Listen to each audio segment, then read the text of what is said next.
வணக்கம் அன்பர்களே. அஸ்ட்ரோசிரி சேனல் வாயிலாக நான் உங்கள் அஸ்ட்ராலஜர் டாக்டர் சதீஷ். கும்பராசி அன்பர்களுக்கு இந்த பங்குனி மாதம் எப்படி இருக்குன்னு பார்க்கும் பொழுது, இதுவரைக்கும் நீங்க 7.5 சனியில ஜென்ம சனியாக இருந்தீர்களவா, இந்த பங்குனி 15ஆம் தேதி ஜென்ம சனியிலிருந்து விடுதலை பெற போகிறீர்கள். அப்போ மனசு நல்லா இருக்க போகுது, உங்களுடைய எண்ணம் செயல் சிந்தனைகள் சிறப்பு பெற போகுது, நல்ல தூக்கம் வருங்க. நல்ல தூக்கம் வந்தாலே என்ன ஆகும், நல்லா இருக்கிறோம்னு அர்த்தம். ஸோ அந்த அமைப்பு இருக்கிறது. சுப செலவுகள், சுப காரியங்கள் செய்யக்கூடிய தன்மை, வெளிநாட்டுக்கு சென்று வரக்கூடிய யோகங்கள், அசையும் அசையா சொத்துக்கள் வாங்கக்கூடிய தன்மை இந்த மாதம் இருக்கு. ஸோ அப்போ சொத்துக்கள் வாங்கும்போது டாக்குமெண்ட் விஷயத்தில் மட்டும் கொஞ்சம் கவனமாக இருந்து விட்டால் போதும். என புதன் பகவான் ராகுவோடு சேர்ந்திருக்கக்கூடிய காரியத்தால் குழந்தைகள் நலன் திருப்தி இருக்கும். குழந்தை பாக்கியம் இல்லாத இந்த கும்பராசி என்பவர்களுக்கு குழந்தை பாக்கியம் கிடைக்கக்கூடிய ஒரு அற்புத மாதம் தான் இந்த பங்குனி மாதம்ங்கிறத உறுதியாக சொல்லலாம். அப்போ சனி பகவான் உங்க ராசியிலிருந்து இப்ப விடுதலை பெறார். எங்க போறார்? பங்குனி மாதம் 15ஆம் தேதி 2ஆம் இடமான குடும்பஸ்தானத்துக்கு செல்றார். அப்போ உங்க ராசியில் இருந்து வந்த அந்த சனி, அதாவது ஒரு சிலருக்கு மன அழுத்தம் இருந்திருக்கும், ஒரு மாதிரியான தடை, சோம்பேறித்தனம், ஒரு டல்லா இருக்கு, தான் ஒரு தெளிவில்லாத தன்மை இருக்கக்கூடிய, எதை செய்தாலும் அதில் ஏதாவது ஒரு குறை இருக்கக்கூடிய தன்மை இருந்த இந்த கும்பராசி அன்பர்கள் அதிலிருந்து விடுதலை அடையக்கூடிய ஒரு மாதம் தான் இந்த பங்குனி மாதம். தனம் சார்ந்த விஷயங்கள், குடும்பம், உங்களுடைய பேச்சு சம்பந்தப்பட்ட விஷயம் நல்லா இருக்குமா அப்படின்னு பார்த்தீங்கன்னா, சூரியன் இருக்கு. சூரியனை போல பேசக்கூடிய தன்மை, ஸ்ட்ரெயிட் ஃபார்வர்டாக பேசக்கூடிய தன்மை இந்த மாதம் இருக்கு. ஆனால் காசு பணம் டீல் பண்ற விஷயத்துல மட்டும் கவனம். ஏன்னா ராகு அங்கே உட்கார்ந்துருக்கார், ஒரு பாம்பு கிரகம் அங்கே உட்கார்ந்துருக்கு. அப்போ ஒரு விஷத்தன்மை கொண்ட ஒரு பாவம் கிரகம் அங்கே இருக்குன்ற காரணத்தால் பணம் கையாளுகின்ற விஷயம், உங்கள் வாக்கு மற்றவர்களுக்கு கொடுக்கக்கூடிய விஷயத்தில் கொஞ்சம் கவனமாக நிதானமாக செயல்படணும் அப்படிங்கிறத மட்டும் ஞாபகத்தில் வைத்து கொள்ளுங்கள் இந்த கும்பராசி அன்பர்கள். ஆனால் பொருளாதார ரீதியில் எந்த குறையும் ஏற்படுத்த போவதில்லை. என பொருளாதாரத்துக்கு காரக கருத்தாவாக இருக்கக்கூடிய குரு பகவான் 4ஆம் இடமான சுகஸ்தானத்திலும், அந்த சுகஸ்தானத்தின் அதிபதியாக இருக்கக்கூடிய சுக்கிர பகவான் உச்ச பலத்தோட வலிமையாக இருக்கிறதுனால பணத்தை கொடுக்கக்கூடிய இந்த 2 கிரகங்கள் நல்லபடியாக இருக்கின்ற காரணத்தால் பொருளாதாரம் நன்றாக இருக்கும். 4 காசு சேர்த்தக்கூடிய ஒரு மாதம். கையிருப்பு, பாக்கெட்டில் எப்படியாவது ஒரு பணம், இந்த மாதம் கொஞ்சம் லாபம் நல்லா இருக்கே அப்படின்னு சொல்லக்கூடிய தன்மை இந்த மாதத்தில் நீங்கள் எதிர்பார்க்கலாம். தைரிய வீரியத்தை கொடுக்கக்கூடிய செவ்வாய் பகவான் 5ஆம் இடத்துல இருக்கிறது ஒரு நல்ல தன்மை தான். 5ஆம் இடம் தைரிய வீரியத்தை கொடுக்கக்கூடிய தன்மை, வீரியமாக செயல்படக்கூடிய தன்மை. என்ன கொஞ்சம் கோபம் வரும், கொஞ்சம் பிரயாணங்கள் இருக்கும், அலைச்சல் திருச்சல் டென்ஷனுங்கிறது இருக்கக்கூடிய தன்மை.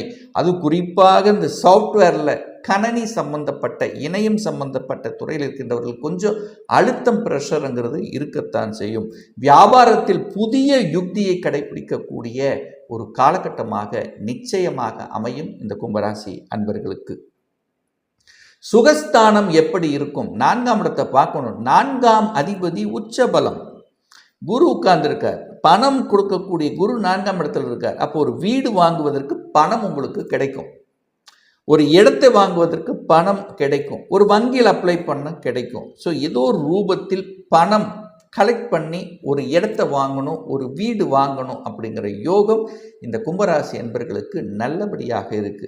ஒரு மாற்றத்தை எதிர்பார்த்து கொண்டிருக்கக்கூடிய கும்பராசி என்பர்கள் நிச்சயம் எதிர்பார்க்கலாம். ஒரு இடமாற்றம், உத்தியோக மாற்றம், ஊர் மாற்றம், இந்த மாதிரி ஒரு மாற்றம் என்று நினைத்து எதிர்பார்த்து அதற்கான முயற்சியில் இறங்கி கொண்டிருக்கக்கூடிய கும்பராசி அன்பர்களுக்கு சக்சஸ் ஆகுங்கிறது தான் இந்த மாதத்தினுடைய தன்மை. தாய் நன்றாக இருக்க போகிறது. தாய் ரீதியில் சில தொந்தரவுகள் ஒரு சில கும்பராசினருக்கு இருந்திருக்கும். தாயை விட்டு பிரிஞ்சு இருந்திருப்பீங்க, இல்லை தாய் இல்லாமல் இருக்கக்கூடிய தன்மை, ஏதோ ஒரு வகையில் தாய் சார்ந்த விஷயத்தில் இருந்து வந்த அந்த மன ரீதியான பிரச்சனைகள் சரியாகக்கூடிய சந்தர்ப்பங்களை உருவாக்கும். ஒரு சிலருக்கு வீடு கட்டிவிட்டு அதன் மூலமாக வாடகை வருமானம் வரக்கூடிய அமைப்பு, அல்லது அந்த எண்ண ஓட்டங்களையாவது இந்த மாதம் கொடுக்கும். ஏன் இதை கட்டிவிட்ட, ஏன் நமக்கு ஒரு நிலையான ஒரு வருமானம் வருமே, ஸோ அப்படிங்கிற திங்க் பண்ணக்கூடிய அமைப்பும் இந்த மாதம் இருக்கிறதான் செய்யும். சரி, 5ஆம் அதிபதியாக இருக்கக்கூடிய புதன் பகவான் முதலில் நீச்சம், முதலில் ஒரு தொந்தரவு, குழந்தை பாக்கியம் கிடைக்க மாட்டேங்குது, ட்ரீட்மெண்ட் எடுத்தோம், அப்படி இருந்து இப்படி இருந்தது. ஆனால் இப்போ சுக்கிரனோடு சேர்ந்திருக்கார் உங்கள் யோகாதிபதி, பாக்யாதிபதியோட 5ஆம் அதிபதி. அதாவது 5, 9 கனெக்ட், இயற்கையாகிய இறைவன் கொடுத்த வரம். ஸோ இந்த மாதம் நீங்கள் பார்த்தீங்கன்னா இந்த கும்பராசி என்பர்களுக்கு ஒரு அற்புதமான ஒரு மாதம் அப்படின்னு சொல்லுவேன். ஏன்னா 1, 5, 9ஆம் அதிபதிகள் தான் இந்த கடவுளினுடைய அதாவது உங்கள் கடவுள் அனுமதிக்கக்கூடிய ஆசீர்வாதம் செய்யக்கூடிய யோகத்தை தரக்கூடிய ஒரு கிரகம். அப்போ இந்த கும்பராசி என்பவர்களுக்கு யாரெல்லாம் இவங்களுக்கு யோகத்தை தருவார் அப்படின்னா, ஒன்று சனி உங்கள் லக்னாதிபதி, அடுத்து 5ஆம் அதிபதி புதன், அடுத்து யாரு அப்படின்னா சுக்கிரன் 9ஆம் அதிபதி. இந்த 3 கிரகங்களும் சனி புதன் சுக்கிரன் இந்த 3 கிரகங்கள் இணைந்து தனஸ்தானத்தில் போய் உட்கார போகிறது. இந்த பங்குனி மாதம் 15ஆம் தேதிக்கு அப்புறம் இந்த 3 கனெக்ட் அப்போ நல்லபடியாக இருக்க போகிறீர்கள். இறைவனுடைய அனுகிரகம் உங்களுக்கு பரிபூர்ணமாக உண்டு. அதுவும் குறிப்பாக சொல்லலாம், குலதெய்வத்தினுடைய அருளுங்கிறது உண்டு. குலதெய்வத்துக்காக ஒரு வேண்டுதல் வைப்பீங்க அல்லது அதை நிறைவேற்றுவீங்க. குலதெய்வத்துக்கு போய் சென்று வருவது உங்களுக்கு பாக்கியத்தை தரும். ஸோ எந்த பாக்கியத்துக்காக நீங்கள் உழைத்து கொண்டிருக்கிறீர்களோ,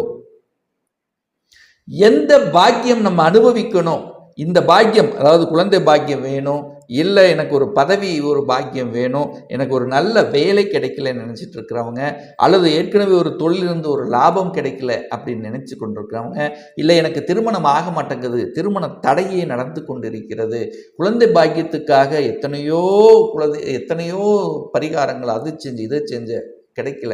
ஸோ இந்த மாதிரி இருக்கிறவங்க நிச்சயமாக குலதெய்வத்துக்கு போயிட்டு வாங்க. ஒரு பௌர்ணமி நாள், ஒரு அமாவாசை நாள் போயிட்டு வந்தீங்கன்னா நிச்சயமாக உங்களுக்கு குலதெய்வத்தினுடைய அருள் கிடைக்குங்கிறதுல மாற்று கருத்து கிடையாது. இந்த 8ஆம் இடத்தை குரு பார்க்கிறார் அல்லவா. 8 என்பது என்ன? ஒரு வலி, வேதனை, துக்கம், துயரம், அசிங்கம், அவமானம் மற்றும் எதிர்பாராத அதிர்ஷ்டத்தை கொடுக்கக்கூடிய இடமும் அந்த 8ஆம் இடம்.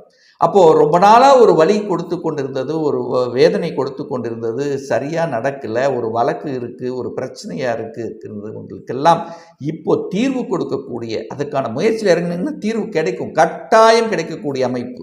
குரு பகவான் 8ஆம் இடத்தை பார்க்கறதுனால வெளிநாடு, வெளி மாநிலம், வெளியூர், ஸோ இந்த மாதிரி கடல் கடந்து செல்லக்கூடிய அமைப்புகள், சந்தர்ப்பங்கள் இந்த மாதம் சிறப்பு பெறும்.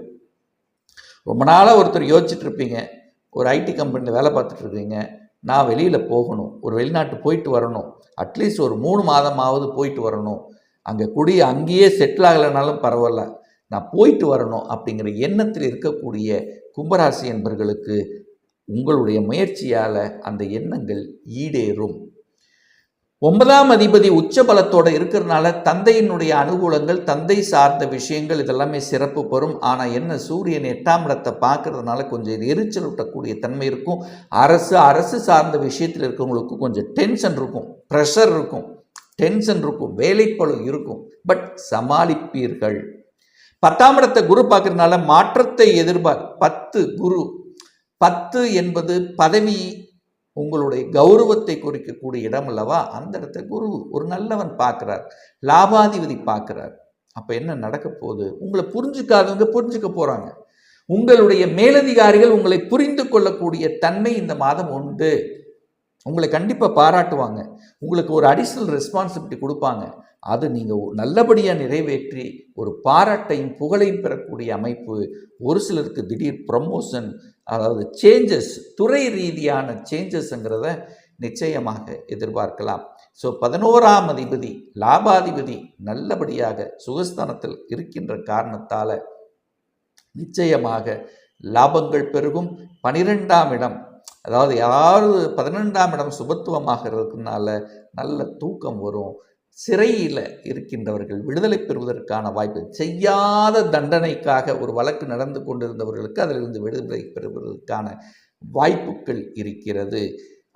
அதாவது என்ன சொல்கிறேன், நல்ல தூக்கம் உண்டு, திருமணம், சுகபோகங்களை ஏன்னா 12ஆம் இடம் அயன சயன போகத்தை கொடுக்கக்கூடிய இடம் அல்லவா.